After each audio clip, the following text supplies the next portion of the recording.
steeped in authoritarianism and Marxist ideology. It's an ideology which is creeping into governments across the world. To quote Schwab himself when speaking about the Canadian Parliament, "We penetrate the cabinets. I know that half this cabinet, even more than half, are actually young global leaders of the World Economic Forum.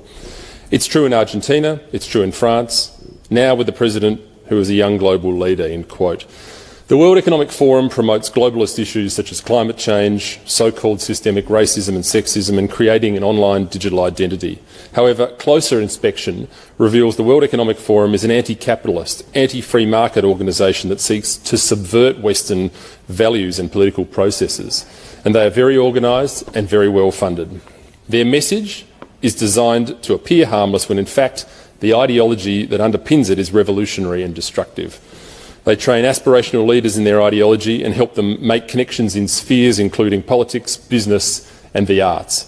The World Economic Forum has consistently advocated for the harshest and most extreme COVID measures possible, including lockdowns, mandatory vaccinations, vaccine passports and mask mandates, despite these policies assaulting many of our basic liberties.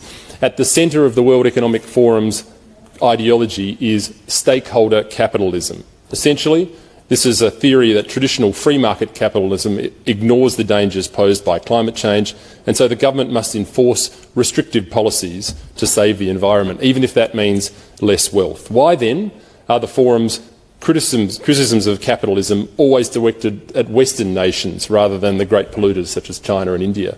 The forum believes that your freedoms should be minimised to prevent the imminent climate catastrophe, the one that's coming for 10 years in the last 50 years, by the way. The central theme of the World Economic Forum's material is what they call the Great Reset, which is Klaus Schwab's term for the opportunity the pandemic has presented to reimagine and reinvent the economic policies of the West. The term comes from Schwab directly himself with his 2020 book entitled The Great Reset. In a now-deleted video titled 8 Predictions for the World in 2030, the World Economic Forum claimed that "you'll own nothing and you'll be happy," a slogan that hits the same dystopian note as "work makes you free and ignorance is strength." You don't have to be a political philosopher to figure out that if you own nothing, the state owns everything.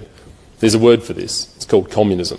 The World Economic Forum and its affiliates shamelessly promote the abolition of private property, a central facet of Karl Marx's demented utopian ideology which led to the deaths of tens of millions of people worldwide in the 20th century. To quote Margaret Thatcher, quote, "Communism never sleeps, never changes its objectives, and nor should we."